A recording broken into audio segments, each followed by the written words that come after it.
Last క్లాస్లో ఫస్ట్ది మనం డిస్కస్ చేసింది ఏంటంటే క్వశ్చన్ ఇది మార్పులు చెప్పాం. జాతీయ ఆదాయ గణనలో వచ్చిన మార్పులు ఏంటి, రైట్? చేంజెస్. రెండో దాంట్లో కాన్సెప్ట్స్, భావనలు, రైట్? సో దీంట్లో ఒక 9 క్వశ్చన్స్ ఉంటాయి. దాంట్లో 1 by 1 డిస్కస్ చేద్దాం. చేంజెస్లో 2014-15 కన్నా ముందు ఏంటిది, తర్వాత ఏంది అనేది చూసినాం. కాన్సెప్ట్స్ డిఫరెంట్ కాన్సెప్ట్, ఎంపీ పైన ఎఫ్సి పైన, ఎంపీ అండ్ ఎఫ్సి. సో ఎఫ్సిలో ఏమొస్తుందంటే ఇండైరెక్ట్ ట్యాక్స్ వస్తుంది, నెట్ ఇండైరెక్ట్ ట్యాక్సెస్. ఓకేనా? ఈ తర్వాత థర్డ్ క్వశ్చన్ ఈరోజు ఏంటంటే పద్ధతులు, కొలిచే పద్ధతులు, రైట్? పద్ధతులు, measuring methods. Okay. So measuring మెథడ్స్లో మనకు జాతీయం కొనడానికి ఎన్ని పద్ధతులు ఉన్నాయంటే 3 పద్ధతులు ఉంటాయి, 3 methods, right? Okay. National income can be measured using 3 methods: product method, income method, expenditure method. ఇక్కడ మనకు 3 పద్ధతులు ఉంటాయి అనేది ఇక్కడ వస్తున్నది. 3 పద్ధతులు ఎందుకు ఉంటాయి, ఎక్కువ ఉండొచ్చు కదా అంటే, ఎకనామిక్ యాక్టివిటీస్ 3 ఉంటాయి. ఆర్థిక కార్యకలాపాలు, రైట్? కార్యకలాపాలు 3 ఉంటాయి. ఎకనామిక్ యాక్టివిటీస్ 3 ఉంటాయి. ఆ 3 యాక్టివిటీస్ ఏంటిది అంటే, ఒకటి ఉత్పత్తి చేస్తారు, దీన్ని మనం ప్రొడక్షన్ అంటాం. Production of goods and services. ఎందుకంటే ఉత్పత్తి చేస్తున్నామంటేనే ఒక 2 ఉత్పత్తి చేస్తాం.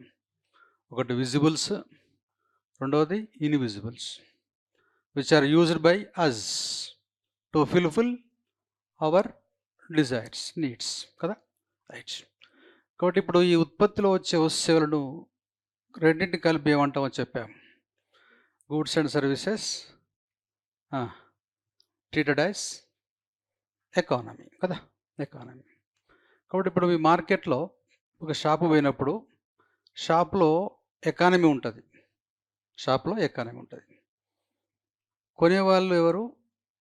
డిమాండ్. షాప్లో ఎకానమీ ఉంటుంది సప్లై. కాబట్టి national income is equals to economy. Economy constitutes goods and services. NI అంటే క్యాష్. కాబట్టి ఎన్ఐని మనము ఏమనొచ్చు అంటే బయ్యర్, ఎకానమీని ఏమనొచ్చు అంటే సెల్లర్. ఈ ఇద్దరిని కలిపి ఏమంటామంటే market. The word market constitutes 2 words, buyer and seller. ఈ బయ్యర్ని ఎకనామిక్స్లో ఏమంటారు అంటే డిమాండ్, సెల్లర్ని ఏమంటారంటే సప్లై. ఈ రెండింటికి కలిపి ఏమంటారంటే మార్కెట్. ఇప్పుడు in our classroom market is going on. You are the buyers, you are the demand, I am the supply. ఓకేనా? So these 2 must be matched to avoid economic problems. whenever mismatch presents between these 2 leads to economic problem. Economic problem may be in the form of inflation, maybe in the form of unemployment, maybe in the form of inequality. Inequality also problem. Inequality ఎట్లా problem అవుతుంది? How inequality is an economic problem. అసమానతలు అనేది ఆర్థిక సమస్య ఎట్లా అవుతుంది మామూలుగా అంటే మనకి గుర్తుపెట్టుకోవాలి. ఒక్కటి మనం చేయాల్సింది ఏంటంటే సబ్జెక్ట్లో ఉన్న ఇన్నర్ తీసుకుంటే ఏంటంటే పుస్తకాలు ఎన్నో చదువుతాం, అదొకటే మనకు కావాల్సింది. ఇప్పుడు అసమానత అన్నాను, ఫర్ ఎగ్జాంపుల్ ఇక్కడ అసమానత అన్నాం. సొసైటీది, సొసైటీలో వీళ్ళు రిచ్ ఉన్నారు, వీళ్ళందరూ పూర్. ఇది అసమానత. Fewer people as are in the list of rich, residual majority in poverty. దీన్ని ఏమంటాం మనం? అసమానత అంటాం. అసమానత అనేది ఒక ఆర్థిక సమస్య. ఎట్లా అంటే ఈ రిచ్ పీపుల్ కదా, దే ఓన్ ఫ్యాక్టర్స్. ఫ్యాక్టర్స్ అంటే ఏంటి? కారకాలు, land, labour. They only produce. Then they can increase the price to grab the profits. వాళ్ళకి కావాలని వస్తువుల ధర ఏం చేస్తారు? పెంచుతారు. ఓపెక్ ఉంది, organization of petroleum exporting countries. 60% petrol వాళ్ళ చేతిలో ఉంది. ఇష్టం వచ్చినట్టు పెంచుతూ ఉంటారు వాళ్ళు. ఇక్కడ ఏమవుతుందంటే ఇన్ఈక్వాలిటీ వల్ల ఏమవుతుందంటే వీళ్ళు ఇష్టం వచ్చినట్టు ఏమో చేస్తారంటే ప్రైస్ పెంచుతారు. Why? Because they own factors, they only produce good services, they can increase the prices to grab the profits. అట్లా కాబట్టి ప్రైస్ పెరిగింది అనేది ప్రాబ్లం. ప్రైస్ పెరగడానికి ప్రాబ్లం ఏమంటాం? ఇన్ఫ్లేషన్ కదా. కాబట్టి ఇన్ఈక్వాలిటీ లీడ్స్ టు ఇన్ఫ్లేషన్. అందుకే దేశంలో అసమానత ఉండకూడదు. అది ఇంకో సమస్య దారితీస్తుంది. అదే మీ ఎగ్జాంపుల్ చెప్పాను నిన్న NI by population per capital income. ఇవాళ చైనా పర్ క్యాపిటల్ ఇన్కమ్ 13,140, 130 అట్లా ఉంటుంది. అదే మనది 2731. మన పర్ క్యాపిటల్ ఇన్కమ్ 2731, వాళ్ళది 13,000. కానీ ఈ population same, almost all same. అంటే ఏమి ఎక్కువ ఉంది? ఎన్ఐ ఎక్కువ ఉంది. అదైనా కాబట్టి సొసైటీ లోపల వాళ్ళు ఏం చేస్తారంటే ప్రొడక్షన్ బై ద మాస్ కాబట్టి అందరిని ఇన్వాల్వ్ చేస్తారు, అందరికి డబ్బులు వస్తాయి. కాబట్టి ఇన్ఈక్వాలిటీ ఏమైతుంది అక్కడ? అది ఇన్ఈక్వాలిటీ మెయింటైన్ చేయకూడదు. అంటే ఇక్కడ మనకు సమానత్వం అంటే 100% సమానత్వం అసాధ్యం. అసమానత ఉండొచ్చు, బట్ బెరేబుల్ ఇన్ఈక్వాలిటీ ఇస్ పర్మిసిబుల్. మీరు మనకు సాధ్యమైనదంటే తట్టుకునే అసమానత ఉండొచ్చు, కానీ విపరీతంగా ఉండకూడదు. కాబట్టి అసమానతలు ఘోరంగా ఉంటే ఏంటంటే సమాజంలో కార్ల్ మార్క్స్ ప్రకారము డిజార్డర్ వస్తుంది, గొడవ అవుతుంది, అశాంతి అవుతుంది, విప్లవం వస్తుంది. అది కాబట్టి inequalities are very very common, but must be permissible. అవి మనం తట్టుకునేట్టు ఉండాలా. ఒకవేళ ఎక్కువ ఉందనుకో డిజార్డర్, అశాంతి, వర్గ సంఘర్షణ, గొడవలు, ఇది ప్రాబ్లం. 100% ఈక్వాలిటీ దాన్ని ఏమంటారు?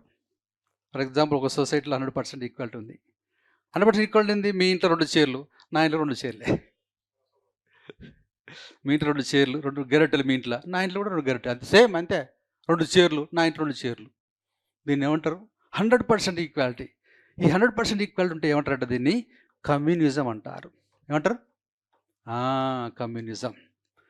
No country reaches communism so far, all socialism. కాబట్టి తక్కువ అసమానత ఉంటే సోషలిజం, 100% సమానత్వం ఉంటే communism. Many countries fought a lot to reach right communism, so far no country reaches. అందులో చైనా ఫైట్ చేసింది, రష్యా ఫైట్ చేసింది, పోలాండ్, జెకోస్లోవియా, అట్లా చాలా చేస్తాయి. బట్ ఆ కాన్సెప్ట్ బాగా ఉపయోగించుకున్న దేశాల్లో నెంబర్ 1 చైనా అవుతుంది. పక్క పెడదాం. కాబట్టి ఇక్కడ కాన్సెప్ట్ ఏంటంటే ప్రతి పదంలో మనకు విపరీతమైన మీనింగ్ ఉంటుంది ఇక్కడ. కాబట్టి అసమానతను మనం కొలిచే విధానము 0 to S1 ఉంటుంది. ఈ నెంబర్ ఇటు పైకి పోతున్న కొలది అసమానత, ఇటు వస్తే అసమానత తగ్గినట్టు. అర్థమైందా? ఈ అసమానత్వాన్ని కొలిచేదాన్ని ఏమంటారండి? ఏమండి? Gini coefficient. తర్వాత చూద్దాం మనం. నెక్స్ట్ చాప్టర్ అదే బీదరిక నిరుద్యోగం అని వస్తా. Next chapter. దీనిలో ఒక 9 క్వశ్చన్స్ ఫ్రేమ్ చేస్తాను నేను, అవి టకటక మనం చేసేద్దాం. రైట్. సో ఇప్పుడు మనకు ఈ జాతీయ ఆదాయాన్ని కొలవడానికి ఏమండి మనకు పద్ధతులు. Right, okay. కాబట్టి ఈ ప్రొడక్షన్ ఒకటి, ఉత్పత్తి చేయాలా, ఉత్పత్తి చేసిన వాళ్ళకు ఇన్కమ్ ఇవ్వాలా, ఇన్కమ్ ఇచ్చిన తర్వాత దాన్ని ఖర్చు చేయాలా, దాన్ని ఏమంటారు? ఎక్స్పెండిచర్. అట్లా. సో ఇది ఉత్పత్తి, రైట్, ఆదాయము, రైట్, ఇది వ్యయము. ఇది కాబట్టి economic activities categorised into 3 types which are production, income, expenditure.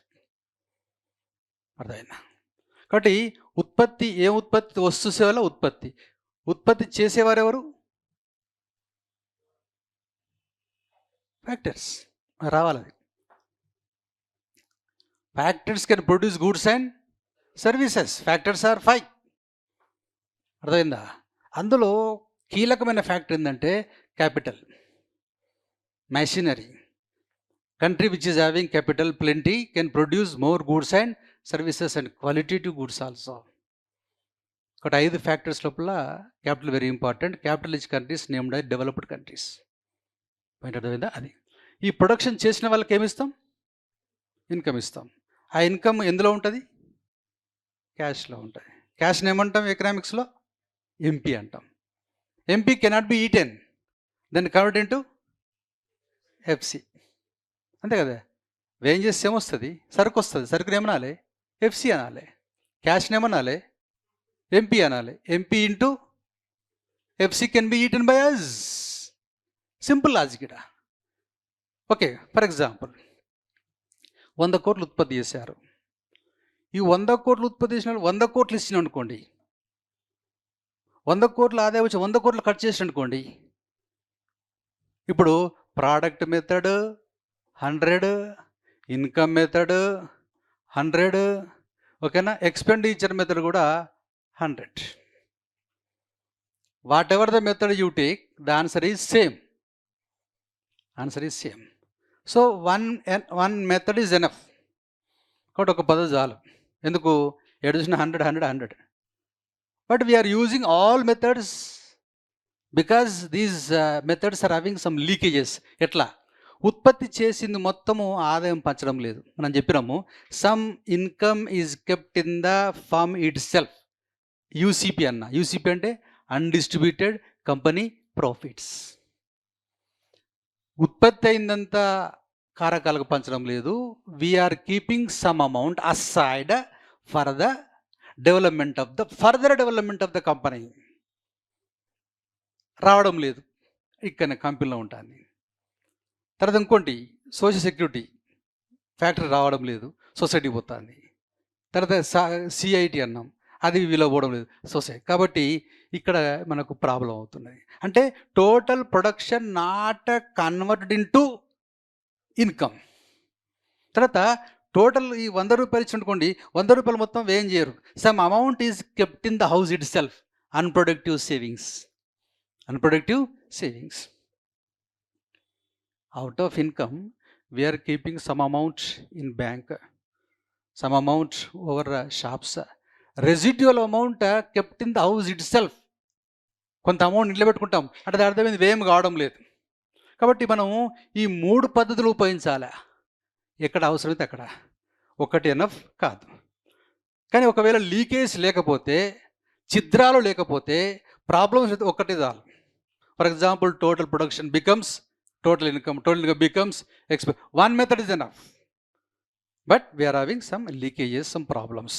So that's why NSO using all methods wherever necessary. అర్థమైందా ఇక్కడ? కాబట్టి ఇప్పుడు మనకు ఆర్థిక కార్యకలాపాలు ఎన్నండి? కాబట్టి కొలిచే పద్ధతులు కూడా 3 అయిపోయింది కదా ఇక్కడ. Right, 3 methods. ఒక్కో మెథడ్లో ఏముందనేది చూద్దాం ఇక్కడ. Simple concept. ఓకేనా? రైట్, ఏం రాయొద్దు ఇక్కడ. ఎందుకోసం అంటే ఆల్రెడీ ఒక ఐడియా మీకు ఉంది కాబట్టి, రాసేది ఎగ్జామ్లో ఇదే కాబట్టి మీకు ఎక్స్ప్లెనేషన్ కోసం మాత్రమే చార్ట్స్ ఇస్తున్నా ఇక్కడ, అంతే. అర్థం కావడానికి మాత్రమే చేస్తున్నా. Okay, right. So first one, product method. Product method calculates the national income by assessing the value of goods services within the country during one financial year. Okay, no problem. This method is involved, right, subtracting the value of inputs from the total value added to obtain GVA. From GVA, depreciation is subtracted. Okay, NVA, adding indirect taxes plus subsidy. ఇదంతా మనకు తెలిసిందే, already వచ్చేసింది ఇక్కడ. నేను formula ఇస్తాను, right? Okay, so product మెథడ్లో PM product method. కాబట్టి ఉత్పత్తి పది చేసేటప్పుడు మనం ఏం చేస్తామంటే ఫస్ట్ టీవీఏ తీసుకుంటాం. TVA, right? ఓకే, ఈ పదిలో మొత్తం విలువ జోడించిన మొత్తం అంటే టీవీఏ. ఓకేనా? నుండి ఇన్పుట్ విలువను తీసివేసి ఇన్పుట్ మైనస్ ఇన్పుట్ దీని తెలుగులో ఏమందాం? మొత్తం విలువ చేర్చిన లేదా జోడించిన దీన్ని టీవీ అంటాం. ఇప్పుడు టీవీఏలో ఏముంటుందని చెప్పినా ఇన్పుట్ ఉంటుందని చెప్పినాను, అది అవుట్పుట్. స్టార్టింగ్ చెప్పాను నేను. అవే ఇటు వస్తాయి మళ్ళీ అంతే. కాబట్టి ఇప్పుడు నాకు ఇక్కడ ఇన్పుట్ ముందుండదని చెప్పినాను, తర్వాత వచ్చేది అవుట్పుట్ తర్వాత చెప్పాను. ఇన్పుట్ను ఏమన్నా తెలుగులో ఉత్పాదకం, ఇది ఉత్పత్తి. ఈ ఉత్పత్తి ఉత్పాదకులు ఏది ఫైనల్? కాబట్టి ఫైనల్ ఉంటే taken the calculation rational we need to take only final value, not preceding value కదా. కాబట్టి మనం ఇది తీసుకోవాలి. ఒకవేళ ఇది కూడా తీసుకుంటే దాన్ని ఏమంటారు? అందుకే టీవీఏ మైనస్ అన్న. ఏమండి? కాబట్టి జాతీయ ఆదాయ గణన లోపల మనం తీసుకోవాల్సింది ఫైనల్. అదే ఇది తీసుకోవద్దు. ఎందుకు? Already input reflected in output. If you take input it leads to duplication, ఎక్కువ వస్తుంది. అది మీకు ఎగ్జాంపుల్ చెప్పిన, వెరీ స్టార్టింగ్లో ఎగ్జాంపుల్ చెప్పిన.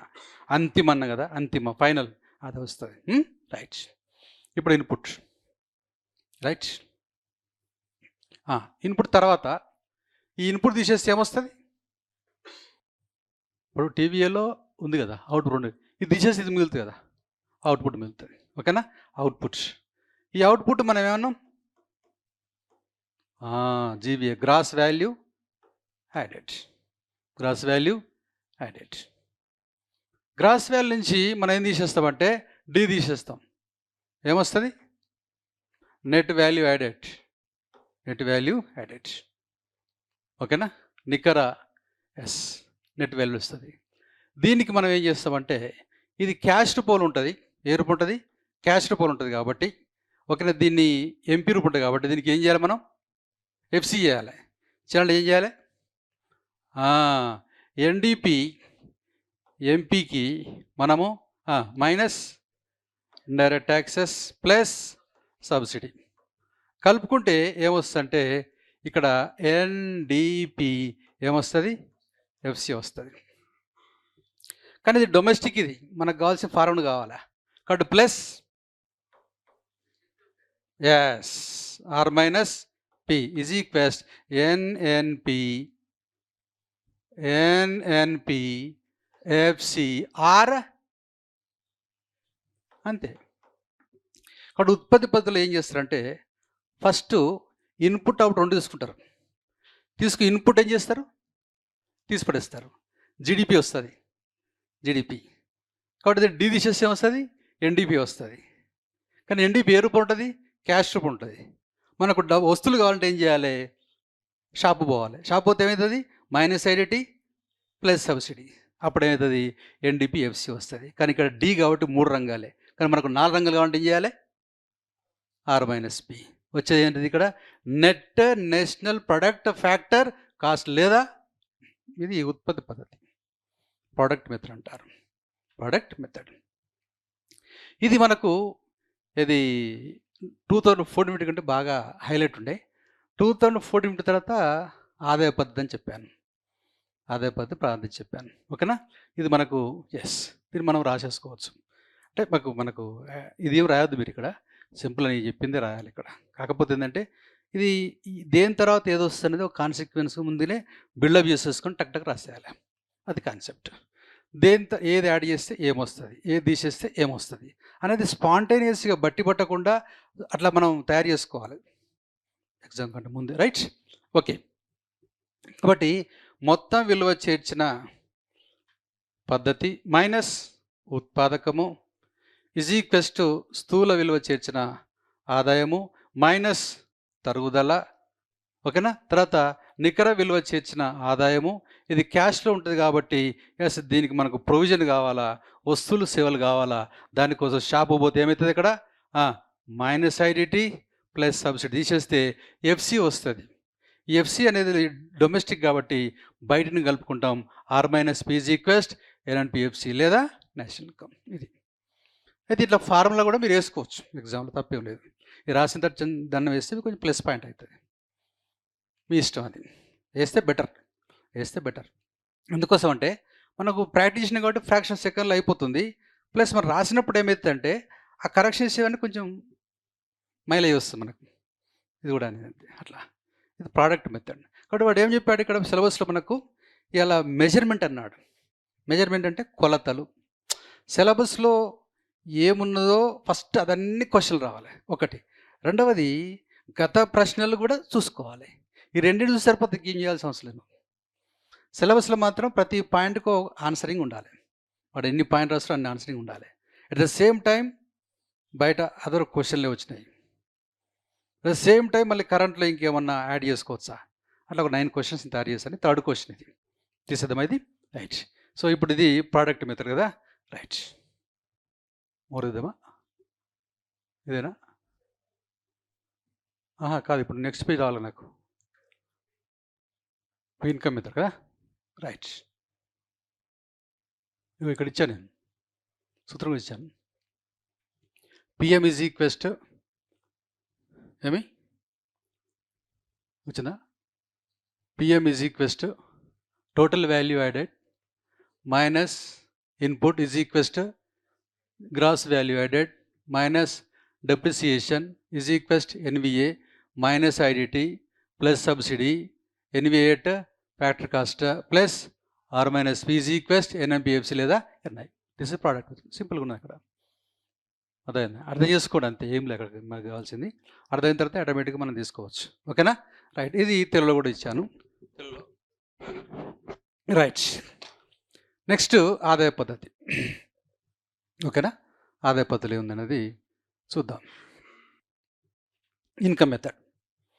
ఇన్కమ్ మెథడ్ ఏంటంటే, income method calculates national income by summing up all income earned by the factors of production in one financial year. It is also named as factor payment are the distribution method. ఓకేనా, right. ఇప్పుడు ఇంతకుముందు మనం చెప్పినప్పుడు product method ఉండే కదా, product method. ఈ product మెథడ్ని మనము ఇంకా ఏమనేదంటే లిస్టెడ్ మెథడ్ అని కూడా ఎస్ అనేది, తర్వాత మల్టిప్లైడ్ మెథడ్ కూడా అనేది, మల్టిప్లైడ్. తర్వాత ఎస్ గూడ్స్ అండ్ అది సర్వీస్ మెథడ్ కూడా అనేది. ఓకే, ఇట్లా మనకు కొన్ని పేర్లు. లిస్ట్ అంటే ఏంటంటే అన్ని వస్తువులు లిస్ట్ చేసుకొని వాటి ధర పెట్టి గుణిస్తాం. మల్టిప్లై అంటే ధరను, ఉత్పత్తిని మల్టిప్లై చేస్తాం. గూడ్స్ అండ్ సర్వీసెస్, ఇలా మనకు పి అంటే ప్రోడక్ట్ వాల్యూ అన్నాం కదా, వస్తువులు సేల్ రెండు వస్తాయి. ప్రోడక్ట్ మెథడ్ అంటే ప్రోడక్ట్స్ అనుకుంటారని చెప్పి సర్వీస్ మెథడ్ కూడా అంటారు, ప్రోడక్ట్ సర్వీస్ మెథడ్. కాబట్టి ఉత్పత్తి పద్ధతిలో వస్తువులు తీసుకుంటారా, సేవలు తీసుకుంటారా, వస్తువులు రెండు తీసుకుంటారంటే రెండు తీసుకుంటారు. ఎందుకంటే ఎకానమీ అంటే గూడ్స్ అండ్ సర్వీసెస్. ఓకేనా, అట్లా. ఇప్పుడు మనకు ఇన్కమ్ మెథడ్ ఏందో చూద్దాం. ఇన్కమ్ మెథడ్ చూద్దాం. ఐఎంలో ఏమంటారు, ఇన్కమ్ మెథడ్లో ఎస్ ఏమంటారు. ఇన్కమ్ ఎవరికి వస్తుంది? ఫ్యాక్టర్స్కి వస్తుంది. కారకాలకు వస్తుంది. ఎన్ని కారకాలు అవి? 5 కారకాలు. జనరల్గా పుస్తకాలు 4 ఉంటాయి. ల్యాండ్ ఉంటుంది, లేబర్ ఉంటుంది, క్యాపిటల్ ఉంటుంది, ఆర్గనైజేషన్. ఈ 5వది అనేది మనకు కనిపించదు. ఈ 4 విజిబుల్స్, ఇది ఇన్విజిబుల్. అర్థమైందా? కాబట్టి ఈ 4 యొక్క శక్తిని పెంచేదే రీసెర్చ్ అండ్ డెవలప్మెంట్. అర్థమైంది? Research and development. ఇప్పుడు బ్లాక్ బోర్డ్ చాక్ పీస్ అనుకోండి, అర్థమైందా? సో దాంట్లో టెక్నికల్ నాలెడ్జ్ ఏం లేదు, రిస్క్. ఇది డిజిటల్ బోర్డు కాబట్టి టెక్నికల్ నాలెడ్జ్ ఉపయోగిస్తున్నాం. అర్థమైందా? ఇవాళ ఆర్టిఫిషియల్ ఇంటెలిజెన్స్ వచ్చింది, డిజిటల్ కాకుండా ఆర్టిఫిషియల్, అట్లా. కాబట్టి ఈ 4టికి ఏఐ జోడిస్తే ఇంకా స్పీడ్ అవుతుంది ప్రొడక్షన్. ఓకేనా, రైట్. ఇప్పుడు ఇన్కమ్ మెథడ్లో ఏమైనా చూద్దాం. Okay, national income is through this method is obtained by adding domestic factor income to net factor income abroad. Okay, so domestic factor income DFI, domestic factor income plus net factor income abroad కలుపుతూ వస్తుంది. Domestic factor అంటే ఏంటంటే domestic, ఇది domestic. దీనికి ఏం కలుపుతున్నాము? Foreign కలుపుతున్నాం. Foreign అంటే R - P వస్తుంది, అదే ఆర్ మైనస్ పి వస్తుంది. ఈ డొమెస్టిక్ ఫ్యాక్ట్ ఇన్కమ్ లోపల ఎస్ ఈ ఫ్యాక్టర్స్ రావాలా, ఏమొస్తుంది ఇక్కడ, రైట్? దేశీయ కారక ఆదాయం, ఉద్యోగుల పర్యవసనాలు, ఆపరేటింగ్ మిగులు, మిశ్రమ ఆదాయం మనం చెప్పాను, ఓకేనా? కంపెన్సేషన్ ఆఫ్ ఎంప్లాయీస్ కదా, నెక్స్ట్ ఆపరేటింగ్ సర్ప్లస్ ఓఎస్, తర్వాత మిక్స్డ్ ఇన్కమ్ ఆల్రెడీ మనం చెప్పిన వాళ్ళు డిస్కస్ చేసిన మనం. Okay, right. సో ఇక్కడ ఈ కంపెన్సేషన్ ఆఫ్ ఎంప్లాయీస్ లోపల మనం ఆల్రెడీ చెప్పుకున్నాం, రైట్? ఏంది ఇక్కడ, yes salaries, house rent allowance, dearness allowance. Salaries monthly వచ్చే శాలరీస్, తర్వాత yes house rent allowance, next dearness, ఇవన్నీ క్యాష్లో ఇస్తారు, క్యాష్లో ఎవరికి ఇస్తారు. తర్వాత ఈ కార్మికులకు ఇచ్చే ఆదాయంలో మనం డిస్కస్ చేసినాము, మీకు ఐడియా ఉంటుంది. కార్మికులకు ఇచ్చే పర్యవసానం అనేది, వాళ్ళకి ఇచ్చే వేతనం అనేది, రెమ్యునరేషన్ అనేది 3 రకాలు చెప్పాను నేను, రైట్? ఓకే, దాన్ని డిఎఫ్ఐ లోపల COE compensation of employees. 1 right money wage అని చెప్పాను, 2 రియల్ వేజ్ అని చెప్పాను, 3 సెక్యూరిటీ అని చెప్పాను. So employees are given remuneration by the firm in 3 ways. First one is money wage, cash రూపంలో ఇస్తారు. ఏంటి అది?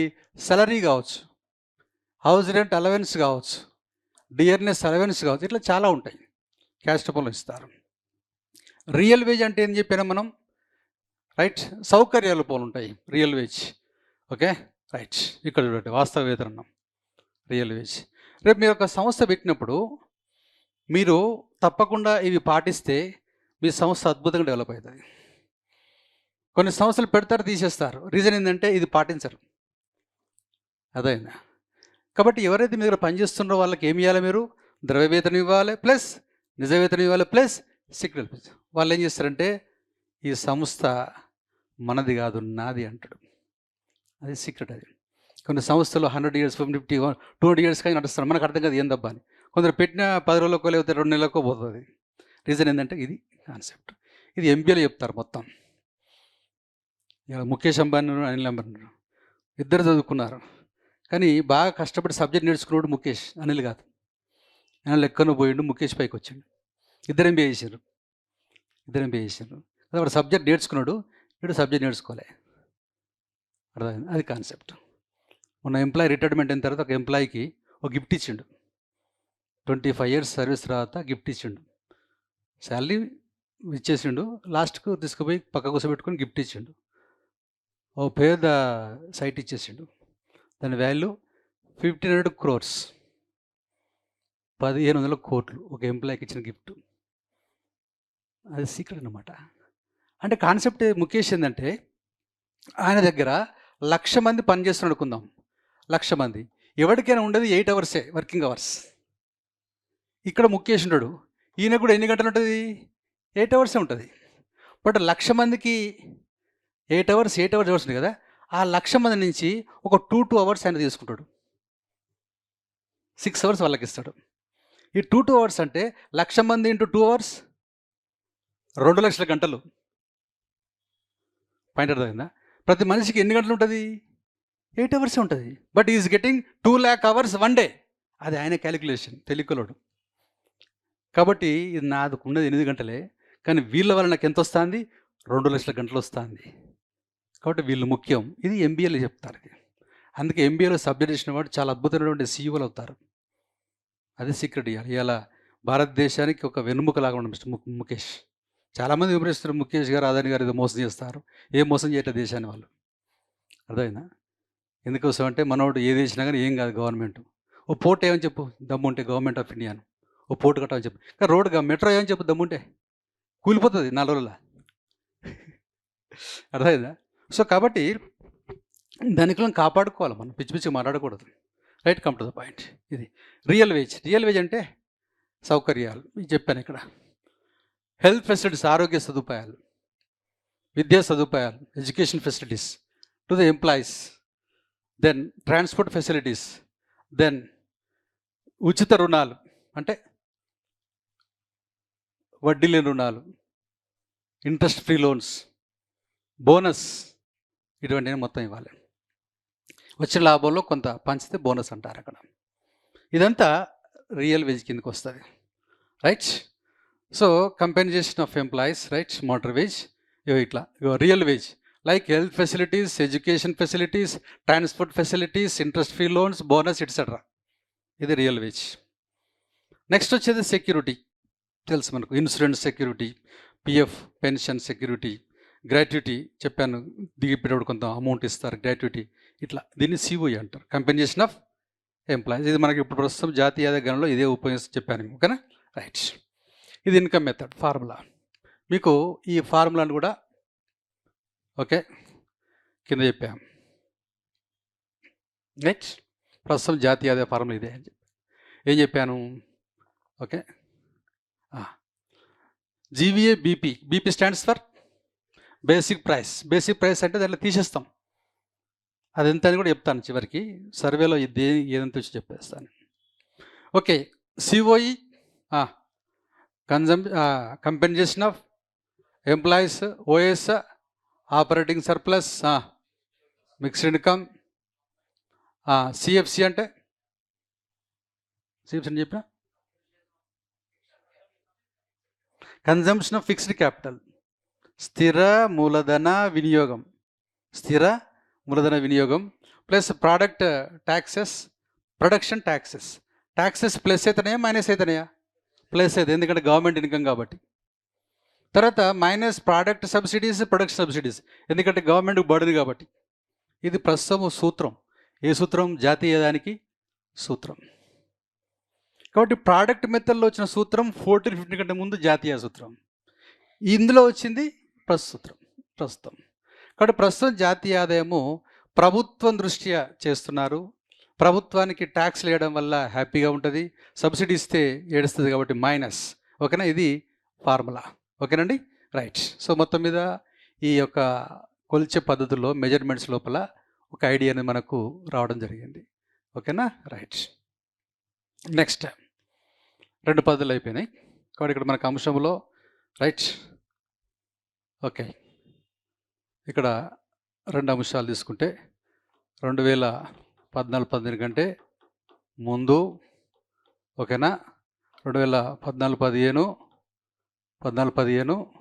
తర్వాత, ఏమండి తర్వాత. ఇప్పుడు చెప్పండి సూత్రం.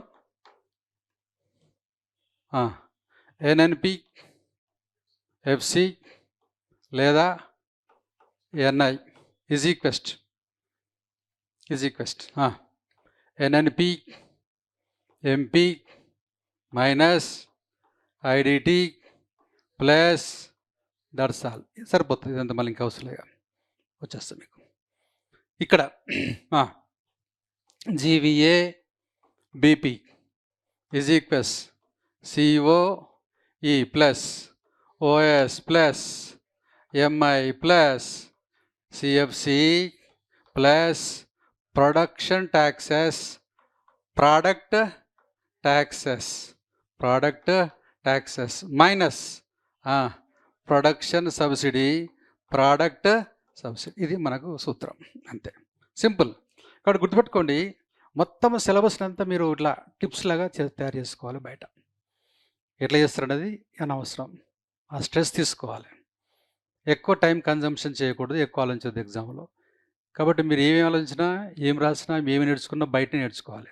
ఆడపోతే డంపింగ్ డంపింగ్ చేసేటట్టు తయారు చేసుకోవాలి మీరు, ఓకేనా. అది మన టెక్నిక్, రైట్. ఇప్పుడు 3 పద్ధతులు ఉన్నాయి. ఉత్పత్తి పద్ధతి అయిపోయింది, అదే నెక్స్ట్ వ్యయ పద్ధతికి వెళ్దాం. వ్యయ పద్ధతులు ఏమున్నాయని చెప్దాం, రైట్. దీంతో 3rd కూడా అయిపోతుంది, రైట్. వ్యయ పద్ధతి. కాబట్టి expenditure method calculates GDP by summing up the expenditure of all sectors in the economy, focusing on whether the goods and services produced in ultimately purchased by the households and other sectors, right. కాబట్టి ఇక్కడ మొత్తం వ్యయాన్ని కూడుకోవాలి. ఎవరు వ్యయం కూడుకుంటారు? Yes, చూడండి, ఇక్కడ ఇలా కుటుంబాలు ఉన్నారు, కుటుంబాల వ్యయము తీసుకుంటాం. దీన్ని మనం ఏమంటాం అంటే పిఎఫ్సి అంటే ఏమంటాం, పిఎఫ్సి, రైట్. పిఎఫ్సి అన్నప్పుడు ప్రైవేట్ ఫైనల్ కన్జంప్షన్ ఎక్స్పెండిచర్. అర్థం, ఇది ఎంత ఉన్నది మన సర్వేలో కూడా మనం చివరికి నెంబరింగ్ ఇస్తాను నేను. చివరికి జాతీయ ఆదాయంలో ఇచ్చిన నెంబర్స్ మనము మీకు డిస్ప్లే చేస్తాను ఒక ఐడియా కోసం, ఓకేనా. కాబట్టి కుటుంబాలు దాదాపు 25 crore కుటుంబాలు, వీళ్ళు దేనిపైన ఖర్చు చేస్తారు అంటే డ్యూరబుల్ గూడ్స్, మన్నిక గల వస్తువులు, తర్వాత నాన్ డ్యూరబుల్ గూడ్స్, మన్నిక కాని వస్తువులు, okay. Next semi durable goods తక్కువ మన్నిక గల వస్తువులు, నెక్స్ట్ సర్వీసెస్, సేవలు, వీటిపైన వీళ్ళు ఖర్చు చేస్తుంటారు, ఓకేనా. ఇప్పుడు టీవీ అనుకోండి, టీవీ డ్యూరబుల్ అంటే మన్నిక గల వినియోగ వస్తువులు ఒక 10 years, 5 years, 7 years ఉంటాయి. టెలివిజన్ ఎగ్జాంపుల్, టెలివిజన్ తీసుకుందాం, టీవీ, ఓకే. నాన్ డ్యూరబుల్ అంటే మనం ఉపయోగించిన వెంటనే శక్తి కోల్పోతుంది. For example milk soon after using the milk it lose its strength then and there itself, milk non durable. తర్వాత నెక్స్ట్ సెమీ డ్యూరబుల్ అంటే ఏంటంటే ఒక 2-3 years, ఫర్ ఎగ్జాంపుల్ క్లోతింగ్, వస్త్రాలు. ఇది సర్వీసెస్ మీకు తెలుసు, రకరకాల సర్వీసెస్. ఆ సర్వీస్లో ఇలా షిప్ సర్వీస్ కావచ్చు, ట్రాన్స్పోర్ట్లో కావచ్చు, బస్ సర్వీస్ కావచ్చు, ట్రైన్ సర్వీస్ కావచ్చు, అర్థమైందా. ఇవన్నీ సర్వీసెస్ సేవల కిందకి వస్తాయి. ఇవి కుటుంబాలు చేస్తాయి. కాబట్టి కుటుంబాలు చేసే ఏదైతే వ్యయం ఉందో దాన్ని ప్రైవేట్ అంతిమ వినియోగ వ్యయము అంటారు. తెలుగులో ఏమంటారండి? ప్రైవేటు అంతిమ వినియోగ వ్యయము అంటారు. ఇంగ్లీష్లో ఏమంటామండి? Private final consumption expenditure. భారతదేశానికి అత్యధికంగా ఆదాయం ఇచ్చేది ఏంటిది? ఎస్, మనం ముందే చెప్పినాము, వీఆర్ యూజింగ్ 3 methods. ఇది ఖర్చు కదా, ఖర్చు కూడా లెక్కిస్తున్నాం. కాబట్టి ఖర్చు ద్వారా భారతదేశ జాతీయానికి 60% వస్తున్నది. అర్థమైందా? ఎందుకోసం ఒక షాప్ ఉందనుకోండి, ఆయన ఇన్కమ్ లెక్క పెట్టాలా, ఆ షాప్లో ఉన్న సరుకులు జనాలు కొంటారు, తింటారు, కాబట్టి కన్జంప్షన్ కిందకి వస్తుంది, ఓకేనా. ఇది కుటుంబాలు చేసే వ్యయం, రైట్. సో ఇప్పుడు నెక్స్ట్ అయిపోయింది PFC and durable goods, semi durable, non durable services like education, health, transport, ఇట్సెట్రా కుటుంబాలు చేస్తుంటాయి, ఓకేనా. తర్వాత నెక్స్ట్ ఇంకెవరు ఏది ఖర్చు చేసేది అంటే రైట్ సంస్థలు చేసే ఖర్చు. సంస్థలు వాళ్ళు ఉత్పత్తి చేయాలంటే గ్రాస్ ఫిక్స్డ్ క్యాపిటల్ ఫార్మేషన్ పని చేస్తారు. ఇక్కడ స్థూల, స్థిర, మూల ధన సంచయనం అంటారు తెలుగులో. ఇంగ్లీష్లో గ్రాస్ ఫిక్స్డ్ క్యాపిటల్ ఫార్మేషన్. దీనికి లింక్ ఎట్లుంటుందంటే మీకు దీనిపైన కొంచెం కంట్రోలింగ్ కోసం ఒక ఐడియా చెప్తాను నేను, రైట్. కాబట్టి మనం ముందే చెప్పాము, మామూలుగా ఒక దేశం ఫాస్ట్గా డెవలప్ కావాలంటే, ఒక దేశం ఎక్స్పోర్ట్స్ పెంచుకోవాలంటే, ఒక దేశం డెవలప్డ్ కంట్రీగా మారాలంటే మస్ట్ రిలేడ్ అపాన్ క్యాపిటల్. మీరు క్యాపిటల్ ఎంత అవాయిడ్ చేస్తే మీ పని అంతే, ఓకేనా, రైట్. ఇక్కడ చూడండి, మీకు ఇలా ఎకానమీ అంటే ఏంటంటే వస్తువు, దిస్ ఈజ్ గుడ్, ఓకేనా, రైట్. ఈ పదాలు మనకు కొంచెం తెలుసుకోవడం వల్ల ఏంటంటే అక్కడ క్లారిటీ వస్తుంది. ఎస్ఎల్లో ఉపయోగించినప్పుడు పదాలు వస్తువు, గుడ్. ఈ వస్తువులు 2 రకాలు, ఓకేనా. వినియోగ వస్తువులు, నెక్స్ట్ ఉత్పాదక వస్తువులు. వీటిని కన్జ్యూమర్ గూడ్స్ అంటారు.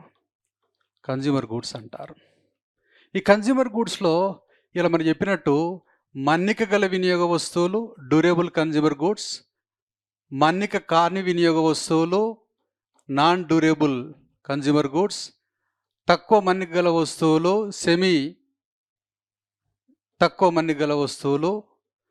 డ్యూరబుల్ కన్జ్యూమర్ గూడ్స్, నెక్స్ట్ సేవలు. ఇప్పుడు ఇంతకుముందు చెప్పాను ఇంగ్లీష్లో మీకు, రైట్. కాబట్టి consumer goods again classified into durable consumer goods, non durable consumer goods, semi durable consumer goods, then services. తర్వాత ఉత్పాదక వస్తువులను మనము ఇలా మూలధన వస్తువులు అంటారు. ఓకే, దీన్ని మనం ఏమంటామంటే సి అంటాం, క్యాపిటల్ అంటాం, క్యాపిటల్. ఇప్పుడు ఇక్కడ ఇవి consumer goods, capital goods. Economy అంటే వస్తువు అంతే. సేవలు ఎక్కడొచ్చినాయి? Services are added into consumer goods. కాబట్టి economy is equals to goods. Again goods classified into consumer goods and capital goods. So your services are reflected in consumer goods. మీకు ఈ పేపర్లో వస్తుంటుంది సిపిఐ ఇది సిపిఐ అని ఒకటి ద్రవ్యోల్బణానికి వస్తుంది, కన్జ్యూమర్ ప్రైస్ ఇండెక్స్ అని. కన్జ్యూమర్ ప్రైస్ ఇండెక్స్లో ఇవి వస్తాయి, ఓకేనా. తర్వాత హోల్సేల్ ప్రైస్ ఇండెక్స్లో వస్తుంది, హోల్సేల్ ప్రైస్ ఇండెక్స్లో ఇది వస్తుంది, ఓకేనా. పేపర్లు మనకు చూస్తాం. కాబట్టి CPI includes only consumer goods, WPI includes not only consumer but also capital goods. That is wholesale price index. ఈ సిపిఐని మోస్పీ వాళ్ళు తీసుకుంటారు, ministry of statistics and programme implementation. రెండింటికి కలిపితే హోల్సేల్ ప్రైస్ ఇండెక్స్, దాన్ని మోసీ అంటారు. Ministry of commerce and industry వాళ్ళు చేస్తుంటారు. తర్వాత చూద్దాం మనం. ఈ సి అంటాం కదా, దీన్ని సి క్యాపిటల్. అంటే ఫర్ ఎగ్జాంపుల్ ట్రాక్టర్ తీసుకోండి, ట్రాక్టర్. ఒకవేళ ట్రాక్టర్స్ అయితే సిఎఫ్ అవుతుంది. ట్రాక్టర్స్ తేడా ఏంటంటే ఒక ట్రాక్టర్తో దేశం డెవలప్ కాదు, ట్రాక్టర్స్ కావాలా. So C stands for singular, CF stands for plural, formation, ఓకేనా. ఇక్కడ నెక్స్ట్ వచ్చేది జిసిఎఫ్, గ్రాస్ క్యాపిటల్ ఫార్మేషన్, స్థూల మూలధన సంచయనం. ఫర్ ఎగ్జాంపుల్ బైక్ తీసుకోండి, మీ బైక్, ఓకేనా. దీంట్లో మీకు ఇక్కడ పెట్రోల్ ఉంటుంది, మీ బైక్లో పెట్రోల్ ఉంటుంది. తర్వాత ఏముంటుంది? మెషిన్ ఉంటుంది కదా, మెషిన్ ఉంటుంది. ఈ మెషిన్ ఏమంటామంటే గ్రాస్ ఫిక్స్డ్ క్యాపిటల్ ఫార్మేషన్. దీన్ని ఏమంటారు? Gross variable capital formation. Variable అంటే చేంజెస్. ఇది ఎనర్జీ, ఇది మెషిన్. ఇక్కడ మీకు వచ్చింది కదా గ్రాస్ ఫిక్స్డ్ క్యాపిటల్, అవుతుంది అక్కడ వస్తుంది. కాబట్టి ఒక్కొక్క పదం ఎక్కడి నుంచి వస్తే మనం చూసుకోవాలి, అక్కడ క్లారిటీ వస్తుంది, అక్కడ అర్థమైందా. కాబట్టి ఇక్కడ గ్రాస్ వేరియబుల్ క్యాపిటల్, ఇక్కడ స్థూల చర మూలధన సంచయనం. ఇది స్థూల స్థిర మూలధన సంచయనం కాన్సెప్ట్ అది. కాబట్టి ఇక్కడ మనకు ఇలా పర్యావరణ సమస్య ఎందుకు వచ్చిందంటే we can use machinery no problem, but the energy which used in the machinery must be environment friendly. But అలా అవడం లేదు, ఎమిషన్ వస్తున్నది, ఐసీ అంటాం, ఎమిషన్ వస్తుంది. ఎమిషన్ లేకుండా అంటే ఈ పెట్రోల్ బదులు ఏం చేయాలి? సోలార్ వాడుకోవాలి. We can't avoid the machine is okay, but the energy which use in the machinery must be environment friendly, solar, tidal, whatever it may be. ఇది concept. But we can't avoid ఇది ఏదంటే private సెక్టర్లకు ఉంటుంది. Point అర్థమైందా? మెల్లమెల్లగా వస్తుంది. దాంట్లో ఇంకా CO, ఐసో రకరకాలు ఉన్నాయి, సందర్భం కూడా చెప్తాను, ఓకేనా. వదిలేద్దాం ఇప్పుడు ఇక్కడ. కాబట్టి ఇక్కడ మనకు సిపిఐ అంటాం, కన్జ్యూమర్ ప్రైస్ ఇండెక్స్ అంటాం, హోల్సేల్ ప్రైస్ ఇండెక్స్ అంటాం. ఇప్పుడు ఇక్కడ సిపిఐలో ఏ వస్తువు తీసుకుంటారండి? Consumer goods. డబ్ల్యూపిఐలో కన్జ్యూమర్ ప్లస్ ఎస్. అయిపోయిందా? ఓకే. ఇప్పుడు మనకు కుటుంబాల ఖర్చు అయిపోయింది కదా, దాన్ని ఏమంటే కుటుంబ ఖర్చు పిఎఫ్ సి. నెక్స్ట్ ఏంటిది? సంవత్సరాల ఖర్చు, గ్రాస్ ఫిక్స్డ్ క్యాపిటల్ ఫార్మేషన్. ఇది ఓకేనా. ఇగో గ్రాస్ ఫిక్స్డ్ క్యాపిటల్ ఫార్మేషన్, అదేవిధంగా స్థూల స్థిర మూలధన సంచయనం. వాళ్ళు అది దానిపైన ఖర్చు చేసి వస్తువులు ఉత్పత్తి చేస్తుంటారు. ఒక మెషిన్ కొనాలి కదా, they have to purchase machine to produce goods and so they are spending money over the machinery. కుటుంబాలు ఖర్చు చేసినవి దీనిపైన, వీళ్ళు ఖర్చు చేస్తారు దానిపైన, అదైందా? రైట్. తర్వాత నెక్స్ట్ ఈ కుటుంబాల సంస్థతో పాటు ఎవరు చేస్తారంటే ప్రభుత్వం. కాబట్టి గవర్నమెంట్ ఫైనల్ కన్జంప్షన్ ఎక్స్పెండిచర్ ఈ రెండు సేమ్ అవ్వబడుతుంది, కానీ తేడా ఉంటుంది. గవర్నమెంట్ ఫైనల్ కన్జంప్షన్ ఎక్స్పెండిచర్, ప్రభుత్వ అంతిమ వినియోగ వ్యయం. ప్రభుత్వం కూడా ఖర్చు చేస్తాయి. ప్రభుత్వం government can purchase vehicles from Toyota company for police force. అర్థమైందా? Spending lot of money, welfare programmes. అర్థమైందా? సో అట్లా ప్రభుత్వం చేసే ఖర్చులు, కుటుంబాలు చేసే ఖర్చులు, సంస్థ చేసే ఖర్చులు, ప్లస్ విదేశస్తులు చేసే ఖర్చులు. ఇలా బయట నుంచి ఒక క్యాండిడేట్ వచ్చిండు, టూరిజం చేస్తాడు, తిరుగుతాడు ఇండియాలో, ఆయన ఖర్చు చేస్తున్నాడు, అది కూడా కలుపుకోవాలా. కాబట్టి ఖర్చులు మాత్రమే కలుపుకుంటూ జాతీయ లెక్కిస్తే దాన్ని అంటాం వ్యయ పద్ధతి అంటాం. అర్థమైంది?